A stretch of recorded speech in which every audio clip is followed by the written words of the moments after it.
The average person opens up Instagram 150 times a day, but that's by design. Like you said, companies, from product design, they're putting fortunes in to understand why we do what we do. And variable reward, dopamine pops, all that stuff. Exactly. And so if you're picking up the phone the first thing in the morning, the challenge is a number of reasons. This is a challenge. First of all, there are these 4 primary brainwave states. Beta is what you and I are in right now, we're awake. Delta is when you're fast asleep.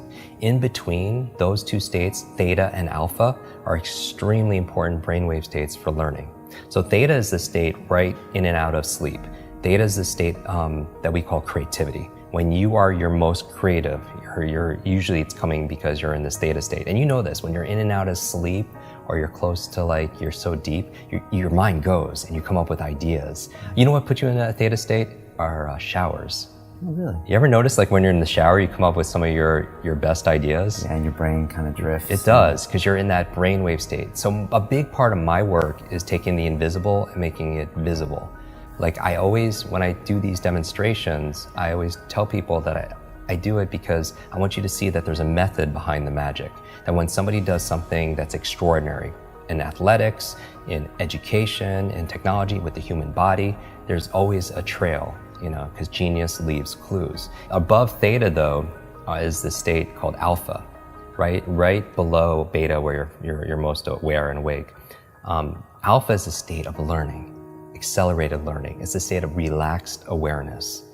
This is a state we go into when we meditate, because your critical mind is set aside and you just absorb information unconsciously.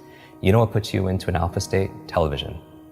You ever notice that if somebody's watching the game or somebody's watching their favorite TV show and you're trying to have a conversation with them and they literally are in trance, they don't hear you because of the television programming, which might be an interesting word, programming and putting people into a trance. But that's the alpha state. That's where information is just going inside your mind. So we train people how to learn languages faster, learn facts better by putting them into an alpha state, a relaxed state of awareness. And we can do that by design.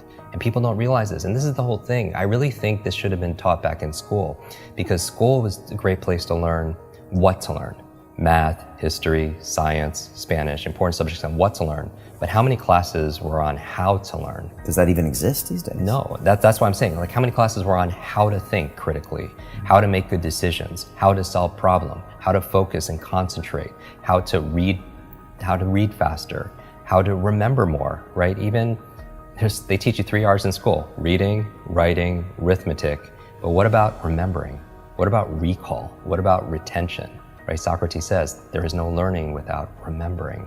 And that's really the basis of it all. But I would say that knowing you're in this alpha theta state first thing in the morning, you're very suggestible, right? And if the first thing you're picking up is your phone, then that really is rewiring our brain for 2 things.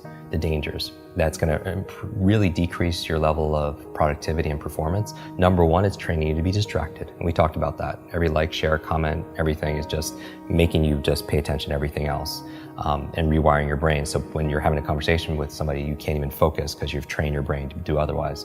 And that's why mindfulness is so important, whether it's meditation or something else, because it's not that I don't meditate every single day just to be at peace and be in the Zen state. I do it because it's a mental exercise. It improves my cognitive capabilities, meaning that when my mind goes somewhere else, that's the opportunity. Because when I pull it back with my breath or visualization, I built that muscle. Because here's really the basis of my work is really about taking nouns and turning them into verbs. So what do I mean by that? It's like so many people, they wake up and say, oh, I hope I have energy today, or I have motivation today, things that they have, right? I have creativity so I can write today or make videos, or I have memory, or I have focus or concentration. Those aren't things you have, those are things you do. And so you don't have love, you do loving things. You don't have energy, you do things that give you energy. Just like that applies, same thing with learning. You don't have focus, there's a process for doing focus. You don't have a memory, there's steps to improve your memory or to remember things better. Creativity is not something you have, there's actually a process for creativity.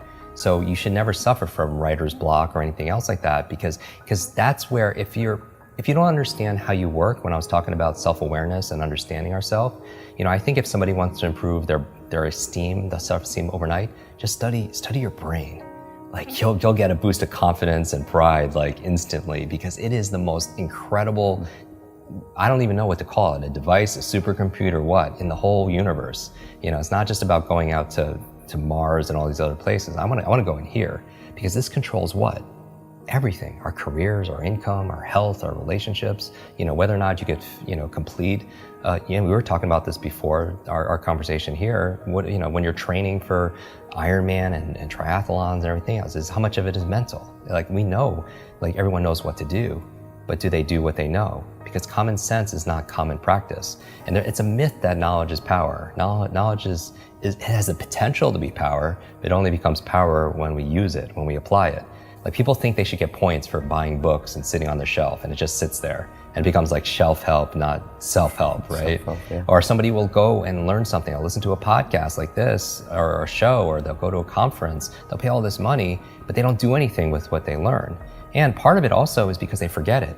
You know, everyone knows there's a learning curve, but there's also a forgetting curve. Did you know, like the forgetting curve says that if you learn something once, within 48 hours, 80% of it is gone. 80%. So you listen to a show, you watch something on YouTube, you go to a conference, you read a book, within 2 days, the majority of it is gone, because nobody trains us how to have, that's why memory is so important. Okay. You know, and so the first thing, don't touch your phone, because it's training you to be distracted. The second thing is it's training you, rewiring your brain to be reactive. Reactive, meaning that you're in this relaxed state of awareness when you first wake up. You pick up your phone, you get one text with bad news, or one voicemail, or one email. And you know this has all happened to us. You're in a bad mood for the rest of your day because you're so impressionable. You're in that hypnotic state and it affects you. And you can never have a quality life, you know, with that, you know, and be the best version of ourselves, be an elite mental performer or high performer when you're responding and reacting to everybody else. You know, my friend Brendan Burchard says, an inbox is nothing but a convenient organizational system for other people's agenda for your life. And how can you have vision for your life? Like for me, the night before, like I did a whole episode on my morning routine, like 10 things I do every morning to jumpstart my brain. And I also have an evening 1 hour routine to get into sleep, to maximize my sleep. Sleep is so very important to be able to do. But one of the processes I do, besides, you know, blackout curtains and cold and temperatures and breath and stuff, meditation, is I don't touch a screen, right? Because it creates blue light. And most people should know this. The screen on your laptop, your phone, everything else emits this blue light, which inhibits the melatonin production, which helps you to relax and go to sleep. So no screens. But the other thing I do is I write down the 3 things I want to accomplish the next day personally, and the other 3 are professionally. So now when I wake up, I have a vision for my life. Like this is a win today if I just get these 3 things done personally and 3 things professionally. And then when it comes to my phone, I don't touch my phone until I get at least 1 thing done. And that's my test. You know, if I could just do that. And it's not always perfect, you know, but it's about progress, right? Because practice makes progress, right? And there's never going to be a perfect. And I think people need to find what works for them. But I would say, again, to step out is don't trust yourself as the expert instead of somebody else, and test it. You know, maybe for 1 week, keep your phone outside your bedroom for just 1 week and don't touch it for the first hour a day, and spend the first hour a day being a thermostat, not a thermometer. Because a thermometer, what's a function? It reacts to the environment. And that's a kind of crappy way to like live. Not that we do react to the environment. We react to the weather, right? We react to how clients treat us. We react, but to the degree we're happy is that we have the locus, the location of control inside. Right? All the studies show that the happiest people are the ones that feel like they have the control over their happiness and not put it to somebody else, a person or a place or something going on in the economy or politics or anything, right? So a thermometer reacts to the environment, but a thermostat's different. What does that function? It sets the environment. It sets a goal, it sets a temperature, and then the environment raises to it.